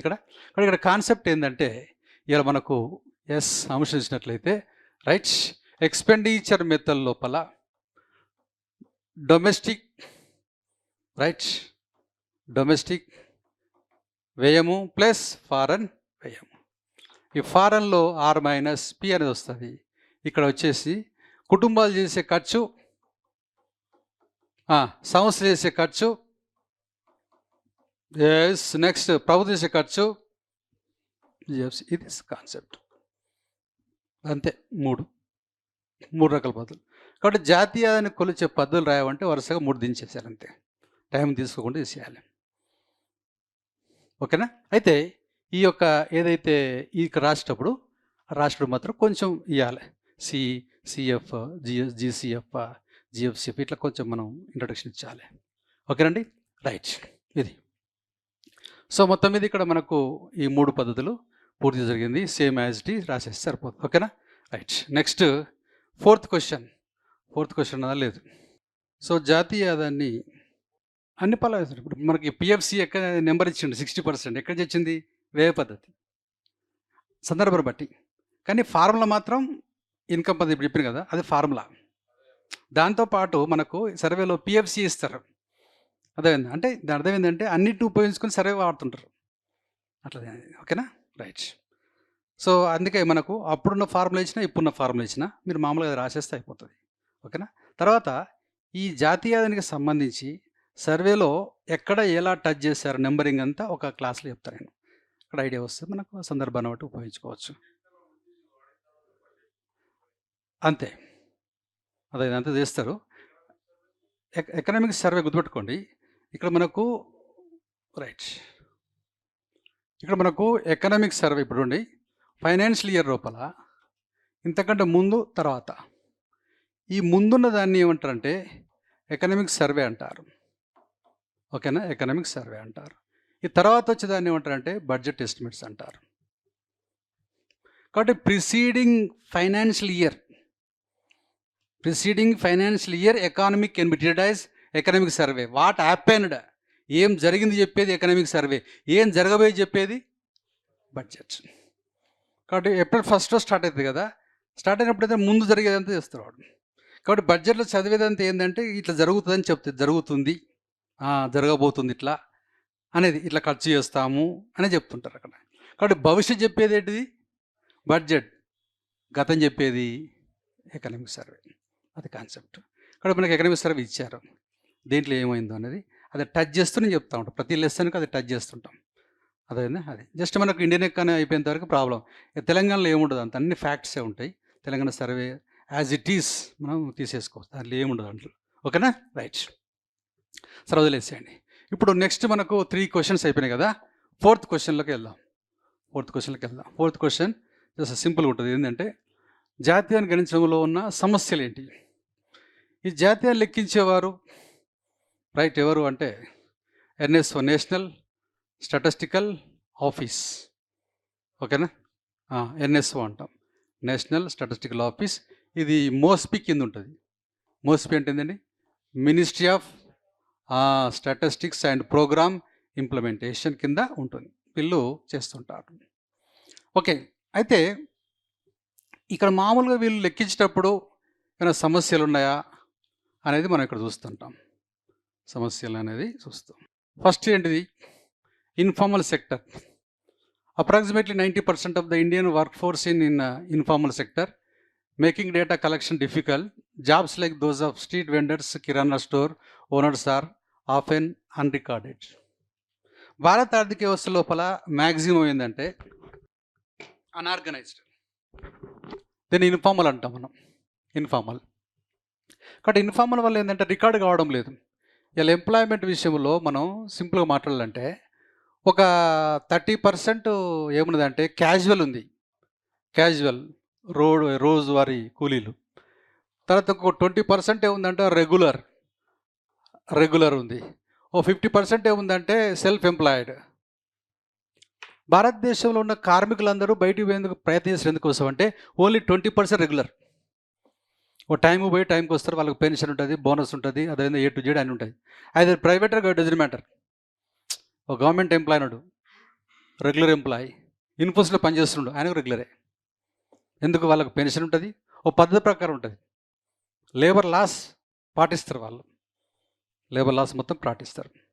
కాబట్టి ఉపాధి లోపల ఇక్కడ 30%, ఇక్కడ ఈ 50%, 80% సెటర్నిటీ ఉండదు. సెటర్నిటీ అంటే ఖచ్చితత్వం ఉండదు. సెల్ఫ్ ఎంప్లాయ్మెంట్ పెట్టుకుంటాడు, అవన్నీ రికార్డు కావడం లేదు. అర్థమైందా? సో కాబట్టి ఇక్కడ కాన్సెప్ట్ ఏంటంటే రికార్డ్ అయినా కానీ అక్యురేట్ డేటా ఇవ్వడం లేదు. కాబట్టి సమస్యలు ఏంటంటే ఫస్ట్ ఏంటంటే ఇండియా లోపల 80% of the workers are in కాబట్టి majority of the workers are in informal sector, unorganised sector, అసంఘటితంగా ఉన్నారు. కాబట్టి వాళ్ళు ఏం సాధిస్తున్నారు, ఏం సంపాదిస్తున్నారు అనే విషయం కొంచెం ప్రాబ్లమాటిక్లో ఉంది. కాబట్టి అదొక సమస్య చెప్పవచ్చు. ఇంకోటి ఏంటంటే ఎప్పుడైతే ఎంప్లాయీస్ అందరూ ఆర్గనైజ్డ్ పోయినరో వాళ్ళ మైగ్రేషన్ తగ్గిపోతుంది. ఇలా మనకు ప్రాబ్లం ఏంటంటే ఎమిగ్రేషన్ ప్రాబ్లం ఉంది, నాట్ ఎమిగ్రేషన్ అంటే బయటికి వెళ్తున్నారు. ఎందుకు? ఇక్కడ వీళ్ళకి సరైన శాలరీస్ రావడం లేదు. అర్థమైందా? వీళ్ళ యొక్క వర్క్ ఎక్కువగా ఉంటున్నది, వీళ్ళకి ఇచ్చే వేజ్ తక్కువగా ఉంటున్నది. అర్థమైందా? Blood sucking firms taking much more work from the rights. Okay, first third ఇదే అంతే కదా, ఇదే 90%. ఓకే, ఇక్కడ కాన్సెప్ట్లో ఇది ఫస్ట్ ప్రాబ్లం ఇక్కడ. కాబట్టి ఇండియాలో ఉన్న లీకేజ్ లోపల ఏంటంటే ఎక్కువ ఆర్థిక వ్యవస్థ అసంఘటిత రంగంలో ఉంది, ఇంగ్లీష్లో అనార్గనైజ్డ్ సెక్టర్లో ఉంది. దాన్ని ఏం చేయాలి మనం? ఫర్ ఎగ్జాంపుల్ చూడండి, ఇప్పుడు ఇక్కడ ఇండియా నుంచి అమెరికా పోతున్నారు, అమెరికా పోయే వాళ్ళకి గవర్నమెంట్ ఉద్యోగాలు రావు, అక్కడ ప్రైవేట్ ఉద్యోగమే. కానీ ఆ private company in organised sector, అదే సీక్రెట్ అది. కాబట్టి మీ దగ్గర ఆర్గనైజ్డ్ ఉందా అన్నది అనవసరం. ఇక్కడ మొత్తం సెక్టర్స్ అన్నీ ఆర్గనైజ్డ్ అయిపోవాలా, ఓ టైంకి రావాలా, టైం పోవాలా, రూల్స్ రెగ్యులేషన్స్ ఉండాలా, అదేవిధంగా మనీ వేజ్ ఉండాలా, రియల్ వేజ్ ఉండాలా, సెక్యూరిటీ ఉండాలా, బోనస్ ఉండాలా, PF ఉండాలా, అని ఉండాలా.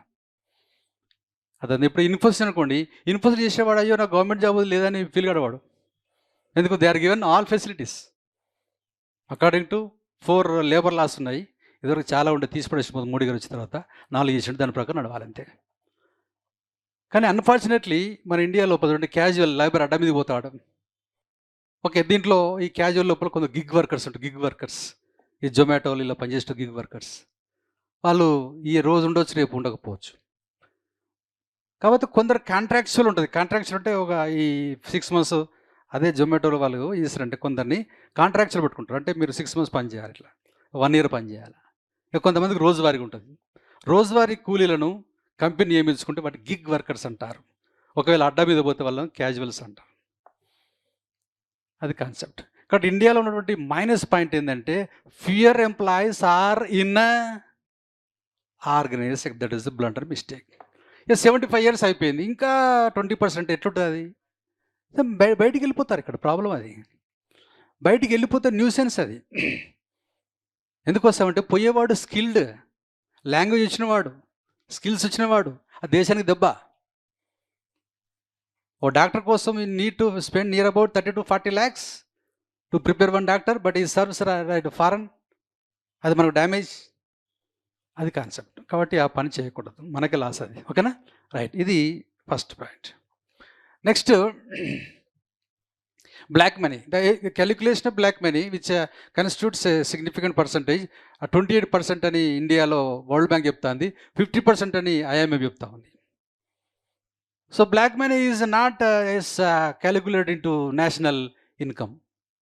Black money means it doesn't mean seems black, right? అది నల్లగా ఉంటుందని కాదు ఇక్కడ. అది ఏమిటండి? Yes.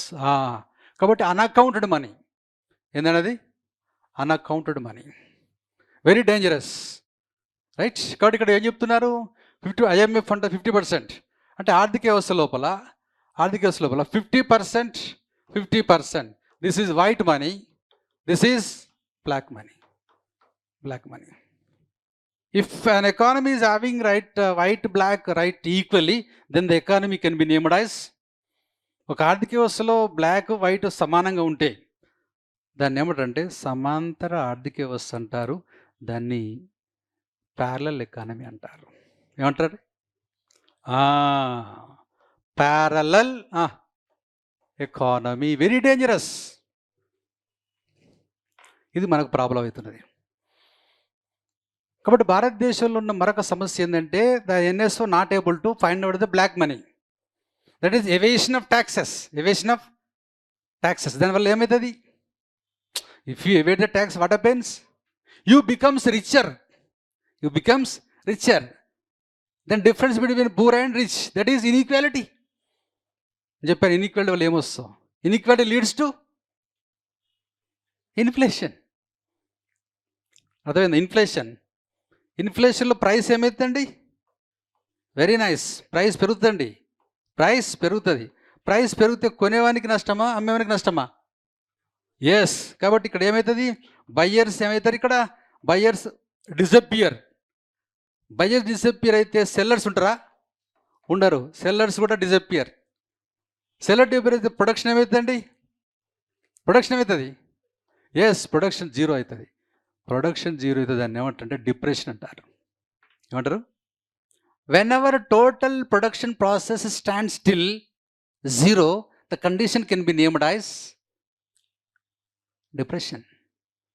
No employment, no production, the situation can be named as depression. Means here inequality leads to inflation leads to, yes, ఒకదాని తర్వాత ఒకటి వస్తుంది. అదే ఇలా వరల్డ్ లెవెల్లో మొత్తంలో recession like conditions visible in the world. అర్థమైందా? అన్నిట్లో ఎంప్లాయ్మెంట్ తగ్గిపోతూ ఉంది. యూఎస్లో రిసెషన్ రావచ్చు అని అంటున్నారు. అంత ఈజీ కాదు, అది చెప్తున్నారు అక్కడ. కాబట్టి ఇక్కడ అన్నీ చూసుకోవాలి ఇక్కడ మీరు. అందుకే బబుల్ సృష్టించకూడదు, బుడగలు సృష్టించకూడదు. అర్థమైందా? అక్కడ ఏం లేని కాడ ఇక్కడ షిప్ వస్తుంది. అర్థమైందా? ఇట్లాంటి సృష్టించేసి పెంచుతుంటారు. అలాంటి చేయకూడదు. బ్యాంక్ వాళ్ళు అప్పించేటప్పుడు కూడా 100 రూపాయలు ఆశ చేసుకుని 80 రూపాయలు ఇవ్వాలి. 100 రూపాయలు తీసుకొని 500 రూపాయలు ఇవ్వస్తా, బ్యాంక్ కొలాప్స్ అవుతుంది. మనం చేసే తప్పుల వల్లనే కొలాప్స్ అవుతుంది. వదిలేసండి. This is parallel economy. కాబట్టి ఈ ప్యారలల్ ఎకానమీ లోపల ఎస్పెషల్ ఏంటంటే ఈ బ్లాక్ మనీ అనేది ప్రాబ్లంగా ఉంటుంది. కాబట్టి మన వాళ్ళు ఆ బ్లాక్ మనీ చేస్తలేరు, దానివల్ల లెక్కలోకి రావడం లేదు. ఇది మరొక సమస్య. సో ఇక్కడ ఫర్ ఎగ్జాంపుల్ ఇలా మీకు ఒక 100 కోట్లు ఇన్కమ్ ఉన్నోడు ట్యాక్స్ ఎగ్గొడితే 30% కట్టాలి. ఆయన 30 crores ఉంటుంది. ఏమండి? 30 crores. వీడు ఏం చేస్తాడు? 30 crores రైట్ ఇట్లా ఇక్కడ ఒక డ్రగ్ తీసుకుంటాడు, డ్రగ్ కొనేస్తాడు. హెరాయిన్ లాంటిది డ్రగ్ కొనేస్తాడు. దీన్ని ఏం చేస్తాడంటే మెల్లగా స్విట్జర్లాండ్ తీసుకుపోతాడు. ఈ స్విట్జర్లాండ్లో వీడు సోల్ అమ్మేస్తాడు. ఈ స్విస్ బ్యాంకులో వేసి పడేస్తాడు. ఓకే, స్విస్ బ్యాంకులో వేసేస్తాడు. రైట్. అంటే అక్కడ ఏం చేస్తాడు ఇక్కడ మనోడు? రైట్, ఈ యొక్క బ్లాక్ మనీ చేత ఒక డ్రగ్ ఉంటుంది. దీన్ని షిప్పింగ్ చేసి స్విట్జర్లాండ్ తీసుకెళ్ళి అక్కడ అమ్మేసి వచ్చిన డబ్బుని ఏం చేస్తాడు? ఎస్, ఇది ఏ దేశం తెలియదు. అర్థమైందా? వాడికి ఒక నెంబర్ ఇస్తారు, దేశం తెలియదు, పేరు తెలియదు, స్విస్ బ్యాంక్లో పడుతుంది. అవుట్. ఇది ఇంకోటి ఏం చేస్తాడు? ఈ 30 crores ఉంది కదా, ఈ 30 crores ట్యాక్స్ హెవెన్ కంట్రీస్ అంటారు. ట్యాక్స్ హెవెన్ కంట్రీస్ అక్కడ వాటి డబ్బు వస్తారు మనకి. ఇక్కడ ఏం చేస్తారంటే ఇక్కడ ట్యాక్స్ హెవెన్ కంట్రీస్. అదేందా? ఇక్కడ పెట్టుబడులు పెడతారు, ఇన్వెస్ట్మెంట్ చేస్తారు. ఈ ఇన్వెస్ట్మెంట్ చేసిన తర్వాత ఇక్కడి నుంచి మరొకటి మళ్ళీ ఇండియా తీసుకొస్తాడు. వైట్గా వస్తుంది. బయట పెట్టేప్పుడు బ్లాక్, లోపలికి వచ్చేటప్పుడు ఎస్. అర్థమైందా? దీన్ని ఏమంటారండి? రౌండ్ ట్రిప్పింగ్ అంటారు. Round tripping. ఇక్కడ ఏం చేస్తున్నారంటే ఈ బ్లాక్ మనీ బయట తీసుకెళ్తాడు. వాళ్ళు చెక్ చేయరు వాళ్ళు, ఎందుకంటే వాళ్ళకి కావాల్సిన పెట్టుబడులు కావాలి. వాళ్ళకి బ్లాకా వైటా దే డోంట్. కాబట్టి ఆ దేశాలను ఏమంటారంటే వాటిని అవి FATFలో రికార్డు కావు, financial action task force. World లెవెల్లో ఈ బ్లాక్ మనీ చెక్ చేసే ఆర్గనైజేషన్ పేరు FAT, financial action task force. Financial action task force. అర్థమైందా? కాబట్టి ఈ దేశాలు ఇందులో లిస్ట్ కావు. వీళ్ళకు గ్రే లిస్టో బ్లాక్ లిస్టో ఏదో ఇస్తారు వాళ్ళు. అదైందా? వీడు ఏం చేస్తాడు? ఇక్కడ పెట్టుబడి పెడతాడు. పెట్టుబడి తర్వాత అక్కడి నుంచి మన దేశంలోకి వస్తుంది. మీరు అనేది ఏంటంటే మన దేశం కొంచెం ట్యాక్స్ పడుతుంది అంటారు.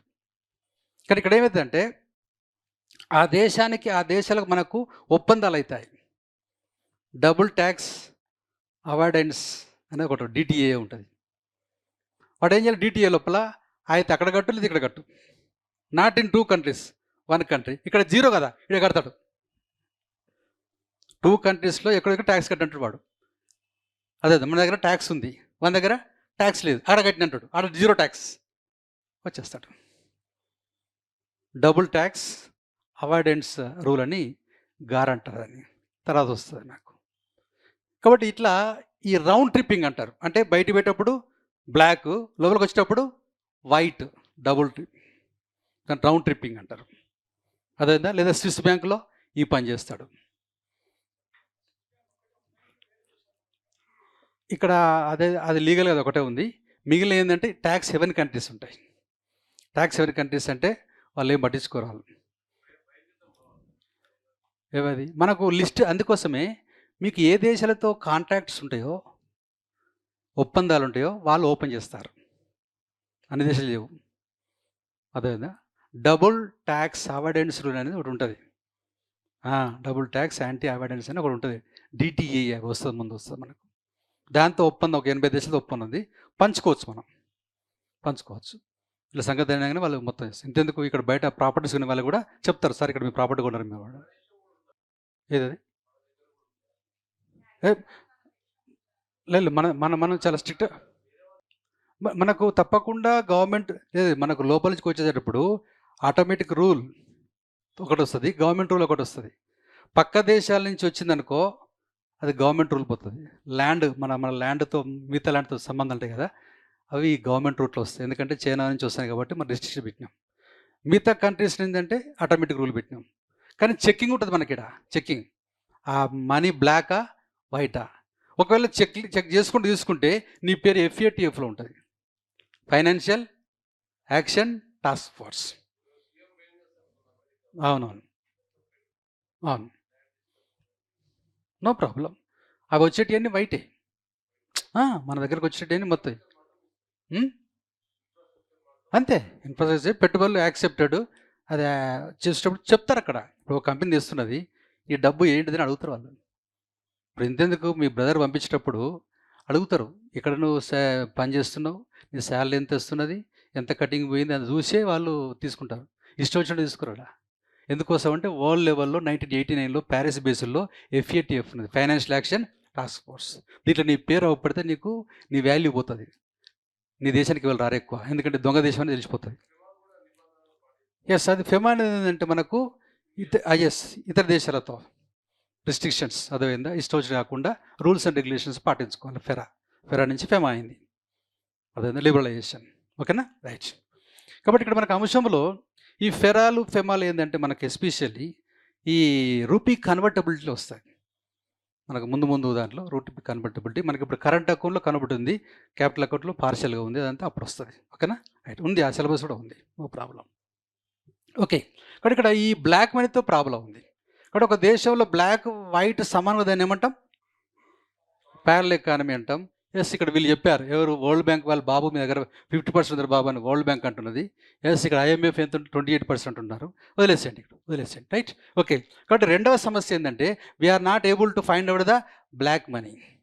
బ్లాక్ మనీ పర్మిట్ చేస్తే ఇంట్రడ్యూస్ చేస్తే ఏమవుతుంది అంటే it leads to inequality. Rich becomes richer, then it leads to inflation. అది కాన్సెప్ట్. ఇలా భారతదేశం లోపల ఎస్ మెజారిటీ పీపుల్ పూర్ ఉన్నారు, కొద్దిమంది ఉత్పత్తి చేస్తున్నారు. ఓకేనా, రైట్. ఇది తీసేద్దాం. సమస్యల్లో ఇంకటిది non market transactions. Non market transactions అంటే ఇలా భారతదేశం చూడు 70% residing in villages. Okay, still barter system going అని, వస్తువుకు బదులు వస్తువు ఇచ్చుకుంటున్నారు. అప్పుడు అది ట్రాన్సాక్షన్ కావడం లేదు. మార్కెట్కి అలా మహిళలు చేసిన గృహంలో చేసిన గృహ పని కావచ్చు, నాన్ మార్కెట్ లావాదేవీలు చాలా ఉంటాయి. బాటర్ సిస్టమ్ ఇంకా బాటర్ అంటే వస్తువు బదులు వస్తువు ఇచ్చుకునే సిస్టమ్ ఇంకా ఉన్నది. అర్థమైందా? కాబట్టి భారతదేశంలో 70% గ్రామాల్లో ఉండరు కాబట్టి ఎక్స్చేంజ్ చేసుకుంటూ ఉంటారు. అది కూడా మనకు సరే విధంగా కావడం లేదు. అదొక ఒక ప్రాబ్లం, రైట్. ఓకే, ఇంకేంటి problems? Agriculture. About 85% Indian farmers are small and marginal with lower market surplus, high self-consumption, making it difficult to write accurately reflect their contribution to national income. ఇది ఒక ప్రాబ్లం, రైట్. ఓకే, ఇక్కడ భారతదేశంలో 100 మంది farmers ఉంటే అందులో 85% ఎవరంటే small marginal. ఓకేనా, small marginal. కాబట్టి ఇక్కడ మనకు అంశంలో ఇవాళ సన్నకారు రైతులు అంటారు, చిన్నకారు రైతులు అంటారు, రైట్. దిగువ మధ్య రైతులు అంటారు, రైట్. మధ్య రైతులు అంటారు, నెక్స్ట్ పెద్ద రైతులు అంటారు. ఇక్కడ 0 to 1 hectare, 1 to 2 hectare, 2 to 4 hectare, 4 to 10 hectare, plus 10 hectare. Yes, the farmers classified into India 5 types. One is marginal farmers whose land below 1 hectare. Small farmers 1 to 2 hectares. Next, semi-medium 2 to 4 hectares. Medium 4 to 10 hectares. Large 10 hectares. ఈ ఇద్దరిని కలిపి మనము ఏమంటామంటే చిన్న సన్నకారు రైతులు అంటారు. Their percentage about 80 to 85 to 86% ఉంటారు. Majority of the farmers. వీళ్ళు ఏం చేస్తున్నారంటే వీళ్ళు ఆ 5 acres లోపు ఉన్న వాళ్ళు ఉత్పత్తి చేస్తారు, వాళ్ళే తింటారు. Self consumption. Their production is not recorded in the national income. Their marketable surplus insignificant. వాళ్ళు తిన్నంగా మిగిలింది తక్కువ, మార్కెట్కి వచ్చి తక్కువ. కాబట్టి అది మనకు రికార్డు కావడం లేదనేది ఒకటి. అర్థమైందా? సరే, మామూలుగా గవర్నమెంట్ ట్రై చేస్తున్నది. ఎట్లా ట్రై చేస్తుందంటే శాటిలైట్స్ ద్వారా ఈ సంవత్సరం ఎంత పత్తి పండింది, ఇన్ని ఎకరాల్లో, ఎకరానికి ఎంత వస్తుందని క్యాల్కులేట్ చేస్తుంటారు. అది వేరే విషయం. బట్ అక్యురసీ రాదు అక్కడ. ఒకవేళ అందరూ పెద్ద ఫార్మర్ అనుకోండి, వాళ్ళు ఏం చేస్తారంటే మార్కెట్ తీసుకొస్తారు, రెగ్యులేటెడ్ మార్కెట్ తీసుకొస్తారు. బట్ ఇక్కడ ప్రాబ్లం ఏంటంటే అదొక ప్రాబ్లం. ఓకేనా, రైట్. ఇదొక సమస్య. Bureaucrat influence. Despite 75 years of independence, outdate systems, bureaucratic under కొంత సిస్టము ఇది వాళ్ళు క్యాలిక్యులేట్ చేయడం లోపల ప్రాబ్లమ్స్ ఉన్నవి. ఉద్యోగస్తులు సహకరించడం లేదనేది ఒక కాన్సెప్ట్. అంటే మనం ఉపయోగించే వ్యవస్థ కరెక్ట్ లేదనేది ఒక వ్యవస్థ. ఓకే, అదొకటి. కాబట్టి క్యాలిక్యులేషన్లో ప్రాబ్లమ్స్ ఉన్నవి, ఉద్యోగస్తుల దగ్గర సరైనటువంటి యంత్రాంగం లేదు. అది కూడా అంటే అడ్మినిస్ట్రేషన్ ప్రాబ్లం ఉందనేది ఒక చిన్న రీజన్గా మనం చెప్పుకోవచ్చు, right. Next, duplication of data. Multiple counting can lead to duplication. For instance, milk might be counted both at dairy and also yes. ఇక్కడ చూడండి, జాతీయ ఆదాయ గణనలో ఫర్ ఎగ్జాంపుల్ మిల్క్ ఉందనుకుందాం. మిల్క్ మనం ఫైనల్ గూడ్స్ అనుకున్నాం, ఫైనల్ గూడ్స్ తీసుకుంటారు అనుకున్నాం. మిల్క్ విషయంలో ఒక వ్యక్తికి ఒక స్వీట్ షాప్కు మిల్క్ ఏమవుతుందంటే ఇంటర్మీడియట్ అవుతుంది. ఇక్కడ ఏమవుతుందంటే ఫైనల్ అవుతుంది. ఒక వ్యక్తి మిల్క్ ప్యాకెట్ తీసుకుని తాగేస్తే అదే ఫైనల్. కానీ అది స్వీట్ షాప్ ఏమవుతుంది, ఆ మిల్క్ను దీనికి స్వీట్ అనేది ఏంటిది ఫైనల్. అదైనా. కాబట్టి calculation of intermediary goods are the problem. ఏది ఇంటర్మీడియరీ గూడ్, ఏది ఫైనల్ గూడ్ అనేది కొంచెం ప్రాబ్లం అవుతున్నాయి. కాబట్టి అది కూడా ఒక సమస్య మనం చెప్పడం అవుతుంది. మనం డెఫినేషన్ చేసుకున్నాం. ఏం డెఫినేషన్లో మనం ఫస్ట్ ఫైనల్ పెట్టాను అంటే ఆ చివరికి అంతిమని పెట్టాం కదా. కాబట్టి ఈ అంతిమను తెలుసుకోవడం కష్టం అవుతున్నది అనేది ఒక ప్రాబ్లం. ఓకేనా, రైట్. నెక్స్ట్ రైట్, నెక్స్ట్ ఇంకోటి డిప్రిసియేషన్. మీకు తెలుసు ఇక్కడ ఎందుకు depreciation varied from percent good to good. అందుకే డిప్రిసియేషన్ మనము అందులో ఉంచే చేస్తున్నాం. ఎందుకోసం అంటే రైట్, దాన్ని లెక్కించడం చాలా కష్టం. ఓకేనా, అందుకోసమే డిప్రిసియేషన్ అండి. రైటా? రైట్. ఏదది ఇప్పుడు మనం ఉపయోగించేది అదే కదా, గ్రాస్. వీఆర్ క్యాలిక్యులేట్ గ్రాస్ అంటే అర్థం ఏంది, మనం డిప్రిసియేషన్ తీసేయడం లేదు, అందులో ఉంచే క్యాలిక్యులేట్ చేస్తున్నాం. ఎందుకు తీసేస్తే ఏం చేయాలి? Good to good depreciation is varied. ప్రతి వస్తువు తరుగుదల ఎంత అనేది తెలుసుకోవడం it compulsory effort, problematic issue. కాబట్టి ఏం చేస్తున్నాం మనము? So we calculate only gross, not net. Net చేసినప్పుడు ఏం చేయాలి? అక్కడ తీసేయాలి, అది ప్రాబ్లం. అందుకోసమే we are following international norms. Okay, then we calculate only gross, not net. తర్వాత high inflation can lead to over estimation national income. ఎట్లా చూడండి ఇక్కడ, ఫర్ ఎగ్జాంపుల్ ఇక్కడ ఈ నేషనల్ ఇన్కమ్ లోపల ఇక్కడ ఏంటంటే ఈ వస్తువు ఇంటూ ధర మనం చెప్పినాం. ఈ వస్తువు ఏది తీసుకుంటే ఏ ఇయర్ తీసుకుంటాం అంతే కదా, కరెంట్ ఇయర్ అంటే 2024, 25. కానీ ధర రెండున్నది. కరెంట్ ఇయర్ తీసుకోవచ్చు, కరెంట్ ఇయర్ తీసుకోవచ్చు, బేస్ ఇయర్ తీసుకోవచ్చు కదా. కరెంట్ ఇయర్ ఏంటిది మళ్ళీ 2024, 25. బేస్ ఇయర్ ఏంటిది 11, 12. కాబట్టి ఇక్కడ current year production into current year price మీకు వచ్చే ఆదాయం ఏంటిది? నామినల్ నేషనల్ ఇన్కమ్, నామాత్రం జాతీయ ఆదాయం. ఒకవేళ ఈ కరెంట్ ఇయర్లో ఇన్ఫ్లేషన్ యాడ్ అయింది అనుకో, ఇక్కడ ఉండి ఫర్ ఎగ్జాంపుల్ 100 బస్తాలు ఉన్నాయి, ఇప్పుడు 10 రూపాయలు ఉండే, 10 × 100 1000 రూపాయలు వచ్చింది. ఓకేనా, ఫర్ ఎగ్జాంపుల్ 10/20 అయింది అనుకోండి, ఇక్కడ ఏమవుతుంది? 2000 అవుతుంది. 20/30 అయింది అనుకోండి, ఇక్కడ ఏమవుతుంది? అంటే ఎన్ఎన్ఐ ఏమవుతుంది? Yes. So whenever inflation occur in the country, nominal national income records higher. అర్థమైందా? దీన్ని చూసుకొని మనం ఏమంటాం? నేషనల్ ఇన్కమ్ పెరుగుతుంది అనుకుంటాం. అదే ఈ సమస్య కూడా వస్తుంది చెప్పినాడు. కానీ because of inflation NNI records high level. Point అర్థమైందా? ఇది ఏం కాదు, సేమ్ ఉంటుంది ఇది. వై? బికాజ్ ఎప్పుడు ప్రైస్ అది ఓల్డ్ ప్రైస్, మారేది కాదు అది. కాబట్టి real national income cannot be change, but NNI is changed. Why? Because NNI depends upon inflation. అర్థమైందా? అది కాన్సెప్ట్, అదొక సమస్య. కాబట్టి ఈ ఎన్ఎన్ఐ మీకు ఇప్పుడు ఫస్ట్ సర్వేలో ఏమి ఇచ్చారంటే, వాళ్ళు సర్వేలో జిఎన్ఐ ఇచ్చారు, నేను చెప్పేస్తాను చివరికి. ఎన్ఎన్ఐ ఇచ్చారు, ఓకేనా, జీడిపి ఇచ్చారు, తర్వాత జీవీఏ ఇచ్చారు, జీవీఏ బీబీ 4 ఇచ్చారు నెంబర్స్. ఇవి చివరికి మనకు చాప్టర్ అయిపోయిన తర్వాత సర్వేలో ఉన్నాయన్నీ ఒకసారి మీకు ఐడియా తీసుకొస్తా. ఓకేనా? రైట్, అర్థమైందండి. కాబట్టి ఇక్కడ ఎన్ఎన్ఐ అనేది ఓవర్ ఎస్టిమేషన్ వస్తూ ఉంది. దేనివల్ల? ఇన్ఫ్లేషన్ వల్ల. కాబట్టి ఇన్ఫ్లేషన్ ఎక్కువగా ఉన్నప్పుడు ఆ దేశంలో ఎన్ఎన్ఐ అనేది ఎక్కువగా రికార్డ్ అయ్యే అవకాశం ఉంటుంది. ఓకేనా? అది మనకు సమస్య. ఎన్విరాన్మెంట్ డిగ్రేడేషన్, అర్థమైందా? ఇలా మీరు ప్రొడక్షన్ చేస్తున్నారు,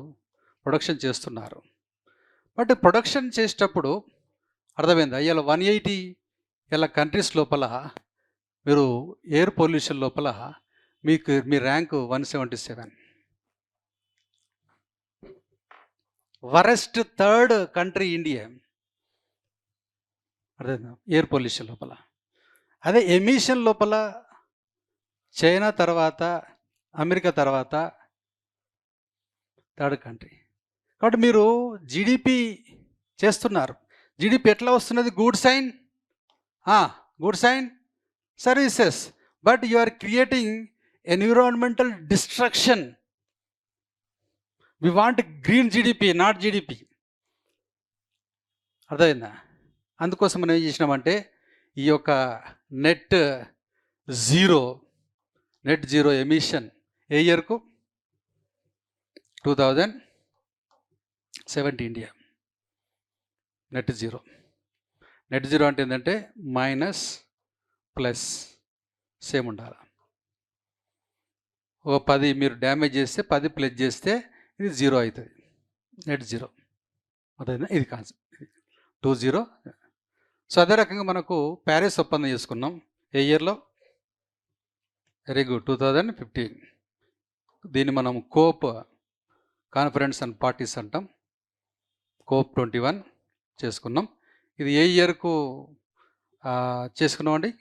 2100కు మీ యొక్క టెంపరేచర్ అనేది 2 degrees Celsius కంటే తక్కువగా ఉండాలి.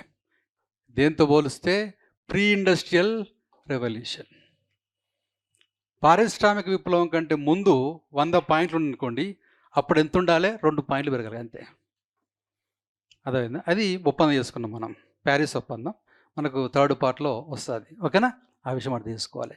కాబట్టి ఇక్కడ ఈ యొక్క ఎన్విరాన్మెంట్ డిస్ట్రక్షన్ చేస్తూ మీరు జీడీపీ పెంచడం వేస్ట్, అది దాని అంతా మళ్ళీ డ్యామేజ్ అవుతుంది మీరు అనేది. కాబట్టి we need to use environment friendly energy, no petrol, no diesel, no coal.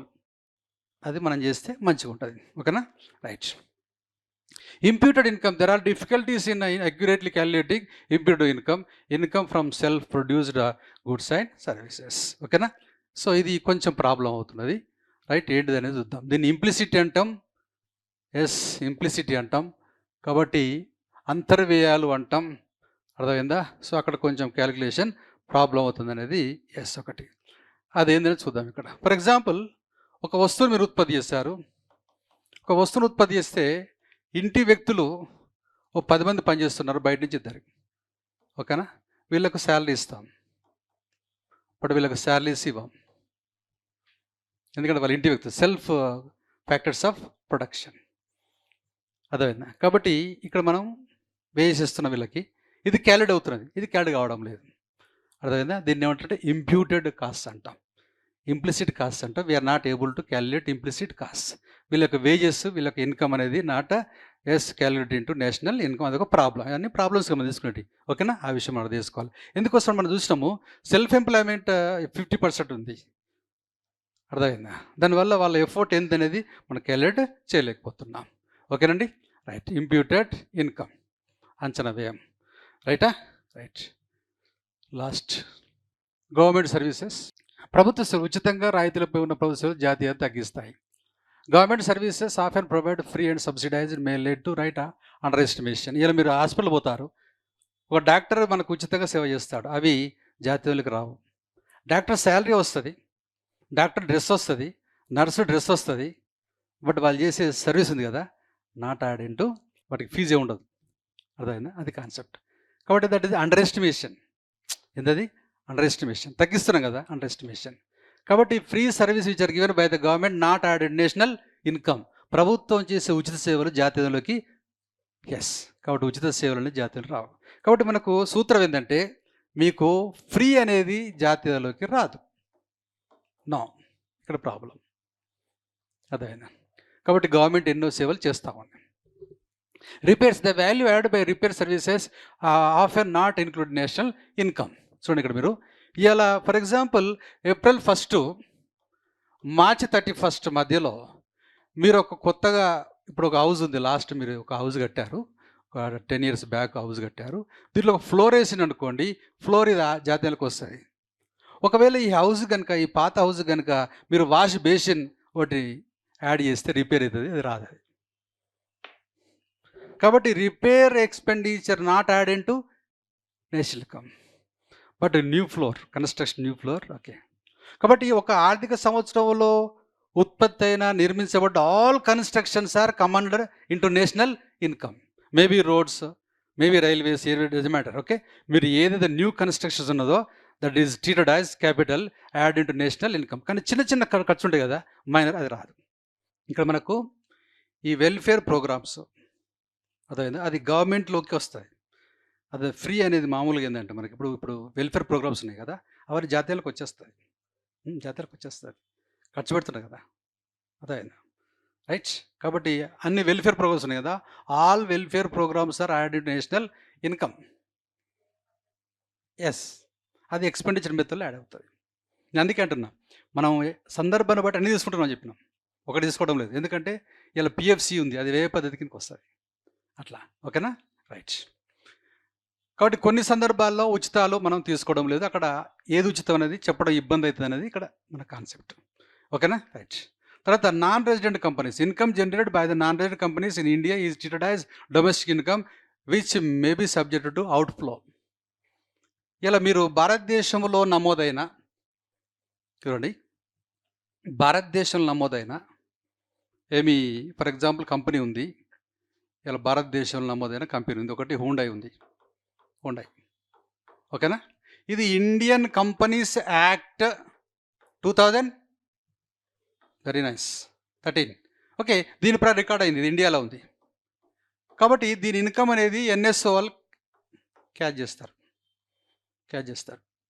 Either resident company or non resident, it doesn't matter, all companies are add in to national income. Why? Because they are located in a particular geographical area. They need to follow the rules and regulations of ICA, Indian Companies Act. Point మీకు అర్థమైందా? అయితే వీళ్ళు కనుక R-Pలో బయట తీసుకెళ్తే ఏమవుతుందంటే మనకి income తగ్గిపోతుంది. కాబట్టి మనం చెప్పేటప్పుడు ఇంత వస్తుంటాను, కానీ ఉండడం లేదు అక్కడ, దే టేక్ అవే, అక్కడ కొంచెం సమస్య అవుతుంది అంటాను. చెప్తున్నాం ఇది జాతీయ అని, కానీ మనకు ఉపయోగించుకోవడం లేదు, వాళ్ళు బయటికి తీసుకెళ్తున్నారు. The profits of the non resident company subjected to outflow, అది కొంచెం కాన్సెప్ట్ మనకు ప్రాబ్లం అవుతుంది. అదే మీకు ఫర్ ఎగ్జాంపుల్ ఇప్పుడు ఢిల్లీ లోపల WTO ఒక ఆఫీస్ ఉంది అనుకుందాం, international organisation, that is not add in national income. International organisations in India not calculated in national income. IMF కావచ్చు, వరల్డ్ బ్యాంక్ కావచ్చు, WTO కావచ్చు. ఓకేనా? Why? Because they are not add in to Indian companies act. కాబట్టి Indian companies act ఏమంటే ఏం చేయాలి? Either produce good or service. అర్థమైందా? నువ్వు ఏదో ఒకటి ఉత్పత్తి చేసినా నీవు యాడ్ చేస్తారు, అంతేగాని ఎంబెసీ ఉన్నది, ఎంబెసీ కూడా రాసుకో, నో. నీ రాయబార కార్యాలయాలు, నీ అంతర్జాతీయ సంస్థలు జాతీయలోకి రావు, అది కాన్సెప్ట్. ఓకేనా? Right. Non resident companies. Okay, right. Next సరిపోతుందా? రైట్. ఇంకేముందండి? సెల్ఫ్ ఎంప్లాయ్మెంట్ అని చెప్పాను దానిపై. Around 50% employment in India in self employment which is difficult to estimate and May lead to under estimation చెప్పాను. మన ఉపాధి లోపల 50% ఉపాధి ఏంటిది? Self employment. వాళ్ళు ఏం చేస్తున్నారు, ఏం సంపాదిస్తున్నారు, ఏం రాస్తున్నారు, వాళ్ళు రాసినంత మనం తీసుకోవాల్సి వస్తుంది. కొంతమంది ఐటీ సబ్మిట్ చేస్తారు, కొంతమంది చేయరు, అదేందండి. ఓకే, కొంతమంది సబ్మిట్ చేసినా అక్కడ ఏం కట్టరు, అక్కడ ఏదో సబ్మిట్ చేస్తారు, పైసలు ఏం లేవు, వచ్చింది పోయేది సామాన్ రాసేస్తారు. ఎందుకంటే ఐటీ ఎందుకు ఉండాలంటే రేపు ఏమన్నా ట్రాన్సాక్షన్లో వీళ్ళకి ఇల్లు ఉన్నా ఏది ఉన్నా లోన్ కావాలంటే ఐటీ కావాలి, కాబట్టి నామకే వస్తే చేస్తారు. ఎంత టర్న్ ఓవర్ వచ్చినా కానీ మాకు ఏం రాలని చెప్పేస్తారు. సో ఇది ప్రాబ్లం అవుతుంది. ఓకేనా? సెల్ఫ్ ఎంప్లాయ్మెంట్ వల్ల అండర్ ఎస్టిమేషన్ అవుతుంది. నెక్స్ట్ బదిలీ చెల్లింపులు మనం చెప్పుకున్నాం ఆల్రెడీ, ట్రాన్స్ఫర్ ఆఫ్ పేమెంట్స్ అంటాం. ఇప్పుడు స్టూడెంట్ స్కాలర్షిప్ ఉన్నది, ఆయనకు లక్షలు వస్తున్నది, but not add in to national income. కాబట్టి ఉచితంగా ఇలా పెన్షన్, వృద్ధుల పెన్షన్ అది ₹1,00,000 మనం ఇస్తున్నాం, లేదు. డైరెక్ట్ బెనిఫిట్ ట్రాన్స్ఫర్ చేస్తున్నాం, లేదా జాతీయం రావడం లేదు. ఇదంతా కొన్ని ఖర్చులు ఏమవుతుందంటే ఇది ఉచితాలు. ఓకేనండి? కాబట్టి దీనివల్ల కూడా ఏమవుతుందంటే అండర్ ఎస్టిమేషన్, కంప్లీట్ పిక్చర్ రావడం లేదనేది, ఇవన్నీ సమస్యలు. ఓ క్వశ్చన్, అది జాతీయ గణనలో ఉన్న సమస్యలు అంటే వరుసగా మనం తీసేస్తే అయిపోతుంది అక్కడ. ఓకేనండి? రైట్. దీంతో మనకు క్వశ్చన్ కూడా పూర్తయిపోయింది. Next question, 5th question, 4th question అండి? 5th క్వశ్చన్ అయిపోయినాయి, మొత్తం అయిపోయింది. ఓకే, రేపు పూర్తి చేసుకుందాం. రైట్. రేపు మిగతా అన్ని వరుసగా పెట్టేసి రేపు జాతీయ ఆదాయం పూర్తి చేసుకుందాం. తర్వాత నెక్స్ట్ మనకు పావర్టీ అండ్ అన్ఎంప్లాయ్మెంట్. మీకు సెప్టెంబర్ ఎండింగ్ లోపే అయిపోతుంది, చేస్తాను, కొంచెం టైం కూడా పెంచుతాను నేను, దాంట్లో ప్రాబ్లం లేదు. ఓకేనా?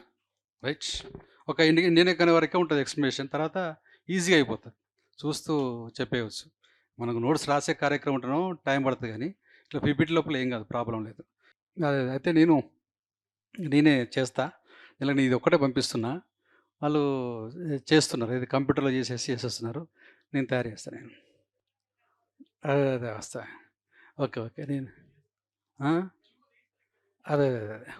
నేను తెలుగు ఇవ్వడం లేదు, దానివల్ల కొంచెం ప్రాబ్లం అవుతున్నది. నేనే తయారు చేస్తా.